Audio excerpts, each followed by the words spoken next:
नमस्कार साथियों, स्वागत है आपका सैनिक रामायण यूट्यूब चैनल में। और आज आप देख रहे हैं आज के दुनिया के हालत के बारे में। और दुनिया के हालत के बारे में क्या है खास, जो आज ये संसार, पूरी दुनिया आज विश्व युद्ध के कगार पर खड़े होने को तैयार हो रही है, उसके लिए कुछ खबरें। सोचिए क्या होगा तेल का, क्या होगा गैस का, जिस गैस के बिना आज काम नहीं चलता, जिस तेल पेट्रोल डीजल के बिना काम नहीं चलता। और वो एक देशों की बहसबाजी में क्या होगा, तो सुनिए, आइए चलते हैं आज पूरी खबर के ऊपर। क्या है खबरें। इजराइल ईरान युद्ध एक विनाशकारी संघर्ष की शुरुआत और वर्तमान स्थिति क्या है। मार्च 2026 के इस महीने के अंदर क्या है। मध्य पूर्व का इतिहास लंबे समय से तनाव, छद्म युद्ध और प्रत्यक्ष टकराव से भरा रहा है। इजराइल और ईरान के बीच का विवाद ये 1979 की ईरानी इस्लामी क्रांति के बाद से गहराता गया, जब ईरान ने इजराइल को छोटा शैतान कह करके करार दिया और क्षेत्रीय प्रॉक्सी ग्रुप्स जैसे हिजबुल्लाह, हमास, हुती के माध्यम से इजराइल को चुनौती दी। इजराइल को ने ईरान के परमाणु कार्यक्रम को अपना अस्तित्व का सबसे बड़ा खास खतरा माना और कई बार साइबर हमले, जो वैज्ञानिकों की हत्या और हवाई हमलों से इसे बाधित किया। 2023 और 2025 के बीच तनाव चरम पर पहुंचा। अक्टूबर 2023 में हमास के हमले के बाद इजराइल हमास युद्ध छिड़ा, जिसमें ईरान के प्रॉक्सी सक्रिय हुए। अप्रैल 2024 और फिर जून 2025 में इजराइल ईरान के बीच 12 डे वार हुआ, जिसमें इजराइल ने ईरान के परमाणु ठिकानों पर हमला किया और अमेरिका ने भी सीमित हस्तक्षेप किया। लेकिन 2026 में स्थिति पूरी तरह बदल गई। 28 फरवरी 2026 युद्ध की शुरुआत। 28 फरवरी 2026 को अमेरिका और इजराइल ने संयुक्त रूप से ऑपरेशन एपिक फ्यूरी, या कुछ रिपोर्ट्स में अलग नाम, शुरू किया। पहले 12 घंटों में लगभग 900 से ज्यादा हवाई हमले किए गए, जिसमें ईरान के missile launcher, air defence system, command centres और सैन्य नेतृत्व को निशाना बनाया गया। सबसे बड़ा झटका क्या लगा है, supreme leader Ayatollah Ali Khamenei की मौत की पुष्टि हुई। दर्जनों वरिष्ठ कमांडर और अधिकारी भी मारे गए। यह डिक्टेशन स्ट्राइक नेतृत्व उन्मूलन का क्लासिक उदाहरण था। इजराइल और अमेरिका के उद्देश्य स्पष्ट थे। क्या? इजराइल ईरान के बैलिस्टिक मिसाइल प्रोग्राम को नष्ट करना, नौसेना क्षमता को खत्म करना, ड्रोन और मिसाइल उत्पादन रोकना, परमाणु हथियार बनाने की क्षमता समाप्त करना, और सबसे महत्वपूर्ण रिजीम चेंज, इस्लामी गणराज्य का पतन। इजरायली प्रधानमंत्री बेंजामिन नेतन्याहू ने फारसी में ईरानी जनता से अपील की कि सड़कों पर निकलो लाखों की संख्या में, इस डर से के शासन को उखाड़ फेंको। ईरान की जवाबी कार्रवाई। ईरान ने क्या किया, तुरंत पलटवार किया। सैकड़ों बैलिस्टिक मिसाइलें, जो कि खुर्द मैसूर 4, खैबर सिकंद आदि, और हजारों ड्रोन इजराइल अमेरिकी बेस, इराक, सीरिया, खाड़ी देशों और क्षेत्रीय सहयोगियों पर दागे। 7 मार्च तक ईरान ने इजराइल पर 5 से अधिक मिसाइल गिरा छोड़े, जिसमें तेल अवीव और अन्य शहर प्रभावित हुए। आयरन ड्रोन और अन्य डिफेंस सिस्टम में अधिकांश को रोक लिया गया, लेकिन कुछ मिसाइलें गिरी और तबाही मचाई। ईरान ने खाड़ी देशों में सऊदी, यूएई पर भी हमले किए, जिसके बाद ईरानी राष्ट्रपति मसूद पेजेश्कियान ने पड़ोसियों से माफी मांगी, लेकिन कहा कि हमले जारी रहेंगे।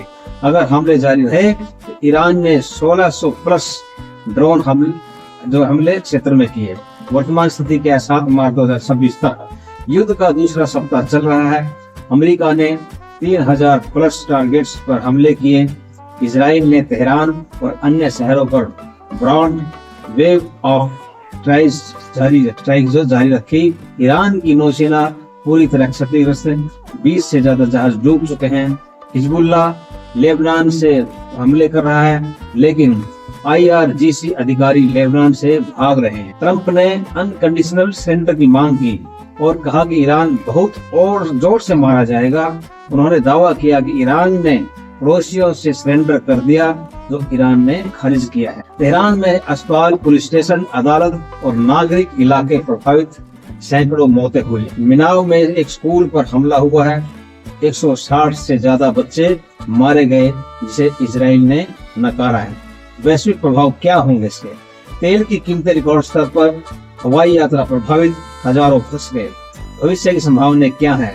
यह युद्ध अब क्षेत्रीय से वैश्विक बन चुका है। रूस ईरान को खुफिया मदद दे रहा है, लेकिन सीधे नहीं रहा। चीन संयम बरत रहा है।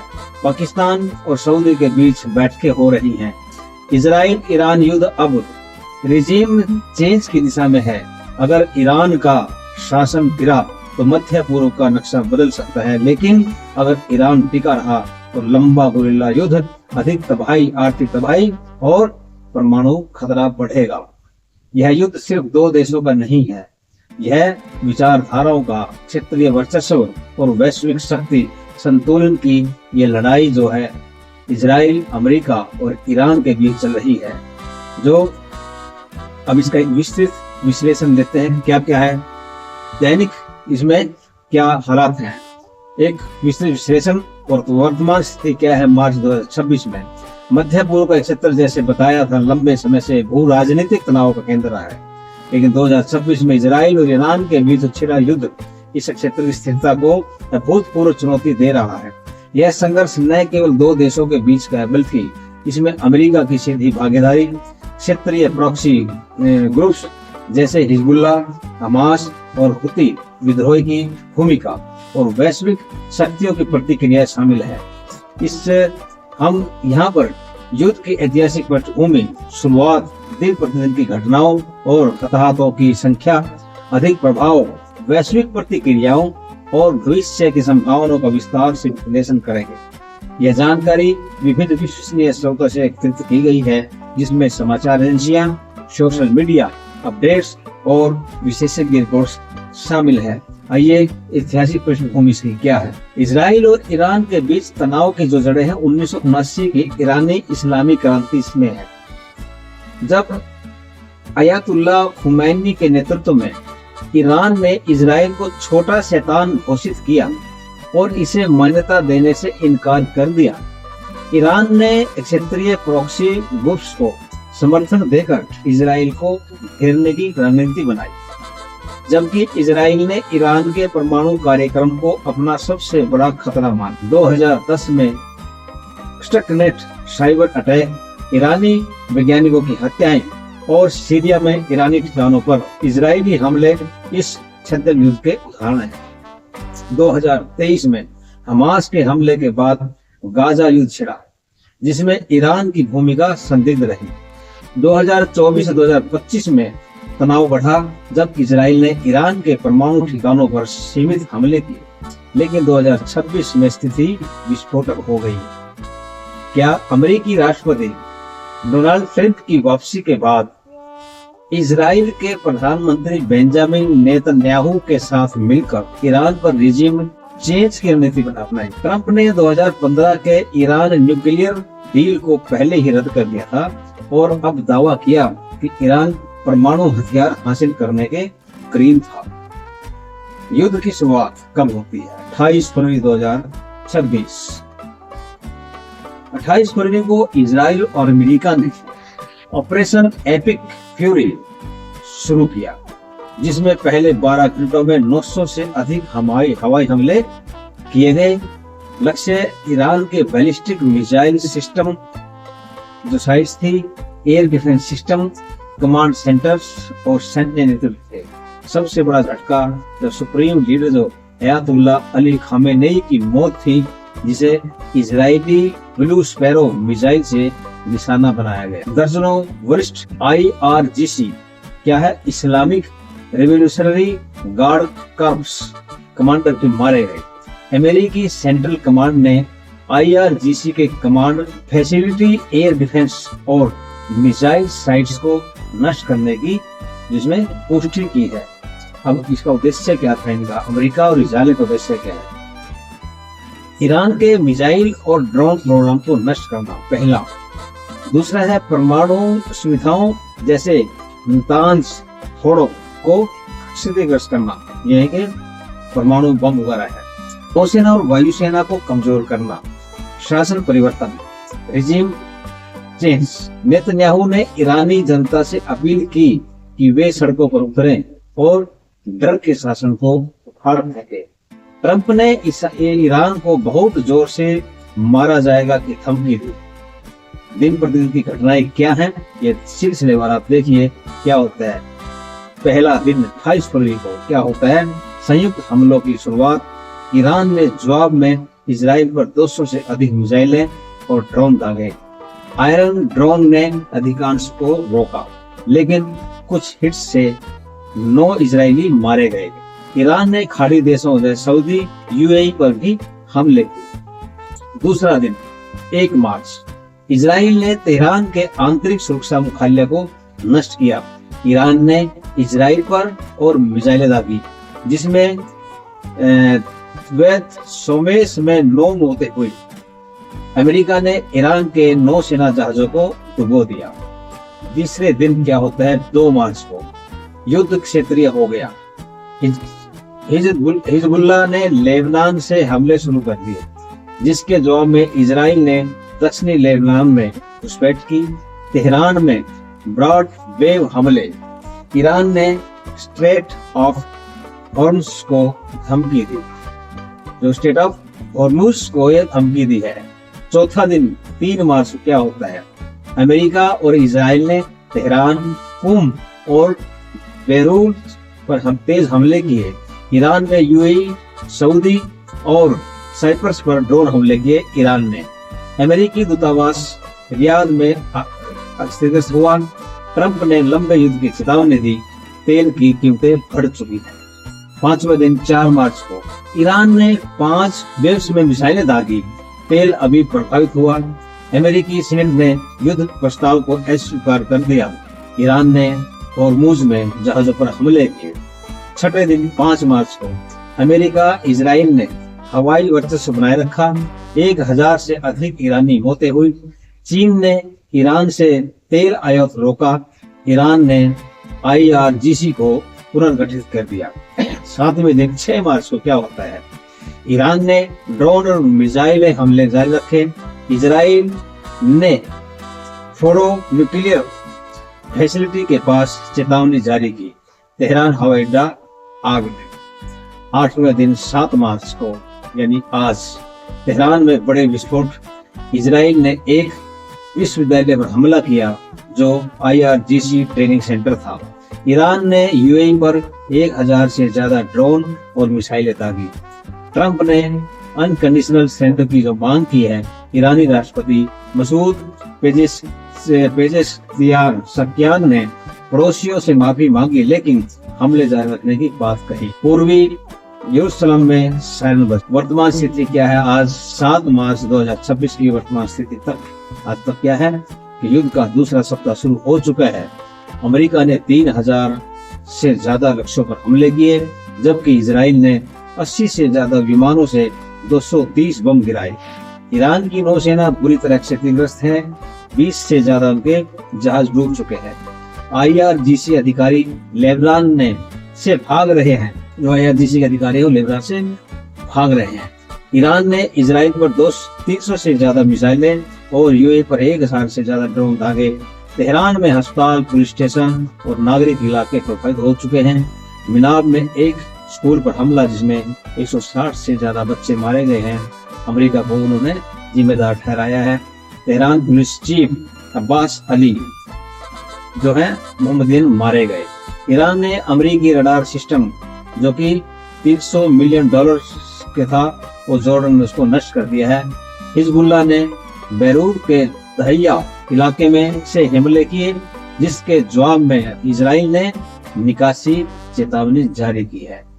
अभी रेजा पहलवी जो पूर्व शाह के पुत्र है, रेजा पहलवी ने संक्रमणकालीन सरकार का प्रस्ताव दिया है।